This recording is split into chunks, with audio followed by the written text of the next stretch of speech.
तो दोस्तों कैसे हैं आप सब। आज हम लोग जो यूपी बोर्ड के जो एग्जाम दिए थे क्लास 10th में, जो साइंस का पेपर हुआ था, उसका मैं सोल्यूशन लेके आया हूँ। दोस्तों फटाफट मिला दीजिए और देख लीजिए कि कितना आपको मार्क्स आया है। ठीक है, क्वेश्चन काफी इजी है दोस्तों। इसका जो बहुविकल्पी प्रश्न है खंड अ का, वो मैं मिलाने जा रहा हूँ। आपको सिर्फ मिलाना है और देखना है कि क्या आपका जो है आंसर सही है, क्योंकि आंसर सही है रहेगा तभी आपका जो है मार्क्स बढ़िया आने वाला है। ठीक है, तो फटाफट देखते हैं और इसका सोल्यूशन जानते हैं। फटाफट देखिए, खंड अ में जो पहला पार्ट है, देखिए पहला पार्ट क्या है।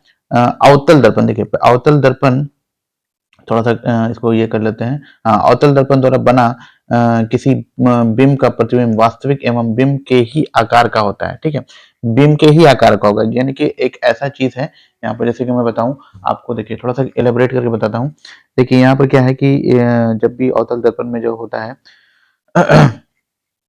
तो अवतल दर्पण में क्या होता है कि इस तरह का जो बनता है हमारा ये आपका यहाँ पर जो लाइन होता है, इस लाइन पे जो है एक जैसे वक्त ये अवतल दर्पण है, तो अवतल दर्पण में तो इस तरह से बनेगा। ठीक है, अब इस अवतल दर्पण में यहाँ पर कहाँ पर होता है, सेंटर ऑफ कर्वेचर, यानी कि वक्ता केंद्र पे अगर आप रखते हैं दर्पण ये वस्तु को, तो इसका बिंब भी जो है कैसा बनेगा, वास्तविक वास्तविक भी बनेगा, और ये कैसा बनेगा, बराबरी बनेगा। ठीक है, तो यही होता है। तो इसका जो आंसर होगा कहाँ पे होगा, वक्ता केंद्र पे। हम जब भी वस्तु को रखते हैं तो उसका क्या हो जाता है, बन जाता है, जो इमेज बनता है वो कैसे बनता है, वास्तविक बनता है। ठीक है, और बराबर बनता है। तो ये इसका ऑप्शन है। ठीक है, तो चलिए देखते हैं ये ऑप्शन है कि नहीं, ये वाला हम लोग देखते हैं फटाफट। तो हाँ, एक है, दर्पण के फोकस पे नहीं होगा, दर्पण के वक्ता केंद्र फोकस पे नहीं होगा, दर्पण के वक्ता केंद्र पे, हाँ ये वाला होगा, यानी कि ये वाला सी आंसर है। ठीक है, चलिए अब आगे देखते हैं। आगे देखते हैं दोस्तों, ये देखिए, हाँ, पानी से भरे कांच के बीकर में रखा नींबू पाश से देखने पर अपने वास्तविक आकार से बड़ा प्रतीत होता है, तो इसके लिए उत्तरदायी पक्ष की प्रघटना है। मतलब कि अगर नींबू डालते हैं हमारे हम जो है बीकर में से या कांच के गिलास में, तो वो बड़ा दिखाई देता है। ये आप देखे भी होंगे। तो इसका जो आंसर है, परावर्तन नहीं है, ध्रुवन नहीं है, प्रकीर्णन नहीं है, अपवर्तन है। अपवर्तन के कारण जो है क्या दिखता है, बड़ा दिखाई देता है। ठीक है, चलिए आगे देखते हैं। समान नेत्र के लिए स्पष्ट दूरी का प्रयास होता है। तो जो समान नेत्र है उसको जो सबसे कम, मतलब कि नजदीक से अगर देखना है, तो 25 सेंटीमीटर होता है। ठीक है, और जो दूर से दूर जो होता है वो अनंत होता है। ठीक है, तो इसका ऑप्शन कौन सा सही है, देखिए 25 सेंटीमीटर से अनंत है। ठीक है, तो इसको मानना है, यानी कि 20 का आंसर सही है। आगे देखते हैं दोस्तों, ये सब मिलाते जाइएगा दोस्तों, आपने क्या बनाया वो भी बताइएगा। आगे देखते हैं, 20 सेंटीमीटर फोकस दूरी के अवतल लेंस के अक्ष पर कोई बिंब रखा हुआ है।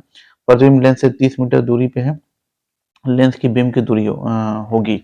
ठीक है, तो यहाँ पर एक चीज गौर कीजिएगा, 20 सेंटीमीटर फोकस, यानी एफ दिया हुआ 20। ठीक है, एफ 20 है, और यहाँ पर लेंस है, लेंस से प्रतिबिंब, प्रतिबिंब का जो है कितना, 30 है। तो याद रखिएगा, पहले पहले यहाँ पर हम लोग लिख लेते हैं, एफ हम 20 लिख लिए, वी है 30 है। वी क्यों 30 है, क्योंकि यू जो वी जो होता है वो क्या होता है, बिंब से, यानी कि प्रतिबिंब से दूरी होती है, और यू जो है बिंब यानी वस्तु से दूरी होती है, जो कि मांग रहा है। ठीक है, तो चलिए फॉर्मूला हम लोग को यही है, 1/v माइनस 1/u बराबर 1/f। 1/v मतलब 1/30, 1/u नहीं दिया हुआ है, 1/20 दिया हुआ है एफ।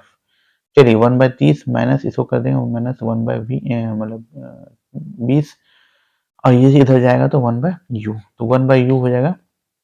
तो ये दोनों का जो एलसीएम हो जाएगा 60 हो जाएगा, 2 माइनस 3 हो जाएगा, माइनस 10/60 हो जाएगा, और ये उलटेंगे, यानी कि ये जो उल्टेगा तो ये कितना हो जाएगा, 60 हो जाएगा। देखिए चूंकि अभी आ रहा है 1/u बराबर आ रहा है -1/60, इसको उल्टेंगे, इधर भी उल्टेंगे तो इधर हो जाएगा -60। अब माइनस को तो काट देते हैं, माइनस क्या होता है, ये बताता है कि आगे है कि पीछे है, तो उसका लेना देना नहीं है, सिर्फ दिखाना है कि यू कितना दूरी पे, तो ये 60 सेंटीमीटर पे है। ठीक है, तो ये हमारा कौन सा है भाई, 60 देखते हैं आंसर की नहीं, 40, 50, 45 और 60, तो ये आंसर हो जाएगा डी। चलिए आगे देखते हैं फटाफट। दो प्रतिरोध प्रत्येक 10 ओम का समांतर क्रम में जुड़ा हुआ है। ये प्रतिरोध है जो कि समांतर क्रम में जुड़े हुए हैं। ठीक है, इस तरह से मैंने बना दिया। अब जो आगे देखिए, संयोजन के सिरों पर 10 वोल्ट की बैटरी जुड़ी है। संयोजन जहाँ पे है उसमें कहा 10 वोल्ट का बैटरी हमने जोड़ दिया है। ठीक है, ये बैटरी है। चलिए हो गया। इसके बाद आगे क्या बोलता है, यदि प्रति सेकंड प्रवाहित आवेश की मात्रा होती है, तो इससे जो है पहले तो हमको निकालना पड़ेगा आवेश। आवेश बोल रहा है, आवेश क्या है हमारा भाई, तो आवेश जो है इसका जो करंट प्रवाहित होता है उसका ही छोटा पार्ट है। ठीक है, क्योंकि आवेश से ही करंट बनता है। तो पहले हम लोग क्या निकाल लेंगे, आई निकाल लेंगे, क्योंकि यहाँ पर ये दिया हुआ है आर, R1 है, R2 है, तो R1 R2 करके क्या निकाल लेंगे भाई हम, तो पहले आर निकाल लेंगे इक्विवेलेंट। देखिए तो कितना दिया हुआ R1 R2 यानी कि 1/10, ठीक है, ये वाला हो गया 1/10, तो 1/10 प्लस 1/10 बराबर 1/R, ठीक है। आर आर इक्विवेलेंट निकाल रहे हैं, तो ये हो जाएगा 2/10 1/R, तो आर हो जाएगा 5, यानी कि यहाँ से यहाँ पर से 5 ओम निकलेगा। आई बात समझ में, 5 ओम निकलेगा, आई यहाँ दिया हुआ निकालना ही है, 10 है वोल्ट, तो आई बराबर होता है V/R। तो V हमारे पास 10 है, ठीक है, V कितना है 10, 10 निकला है, R 5 है, तो ये हो जाएगा 2 एम्पियर। अब 2 एम्पियर जो है, 2 एम्पियर, एम्पियर में तो नहीं मांग रहा है, यहाँ पर एम्पियर है कहीं पर नहीं है, यहाँ पर कूलाम पर सेकंड है, तो 1 एम्पियर 1 कूलाम पर सेकंड होता है, तो 2 एम्पियर कितना हो जाएगा 2 कूलाम पर सेकंड। आंसर चेक कीजिए है कि नहीं, तो 2 कूलाम पर सेकंड ये आंसर हो जाएगा आपका 5 का बी। वेरी गुड, यहाँ तक तो क्लियर हो गया दोस्तों। अब आगे देखते हैं, ये बहुत ही अच्छा क्वेश्चन है, पता नहीं हुआ है कि नहीं आप लोग से। विद्युत प्रतिरोधकता है, तो विद्युत प्रतिरोधकता जो है ये क्या, प्रतिरोधकता मतलब हो गया वहां पर आपका क्या, यहाँ पर लोड हो गया, ठीक है, प्रतिरोध, प्रतिरोध जानते ही हैं आप लोग, तो ये प्रतिरोध, प्रतिरोध क्या होता है, यानी कि 4 है ना, ये नंबर ओम मीटर, तो 1 का 4 हमारे पास 2 है, यानी कि दो छट जाएगी। अब 1/4 यहाँ का 1 का 4 यहाँ पर तो छट चुका है, 1/4 हो गया ये। चलिए अब दो, इन दोनों में चलेगा कंपटीशन।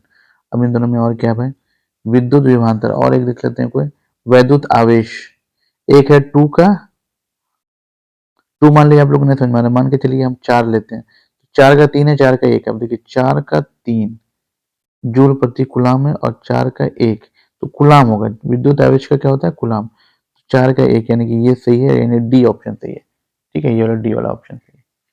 चलिए यहाँ तक तो क्लियर हो गया आपको। अब आगे देखिए, तांबे के तारों की 2 कुंडियां एक दूसरे से निकट रखी हैं, एक कुंडी से विद्युत धारा का मान परिवर्तित होते हैं, दूसरी कुंडी में भी प्रवाहित होने लगता है, इस परिघटना का कारण क्या है, कारण है, तो ये होगा अन्योन्य प्रेरण, अन्योन्य प्रेरण। देखिए याद रखिएगा इसको। चलिए आगे देखते हैं दोस्तों, यहाँ देखते हैं। अब ये देखिए, निम्नलिखित में से कौन मांसाहारी है, शीर्ष मांसाहारी, मांसाहारी तो होता है दोस्तों, तो पहले आपको पता होना चाहिए कि पहले नीचे होगा सबसे नीचे, तो देखिए सबसे नीचे क्या हो सकता है भाई,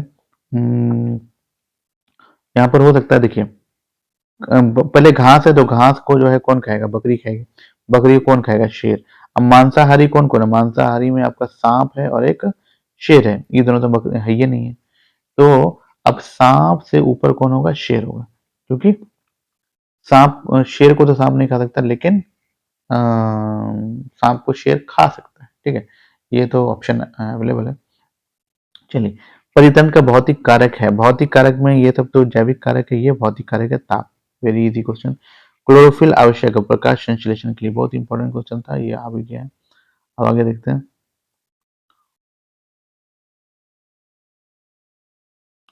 तो देखिए, निम्नलिखित में से कौन जो है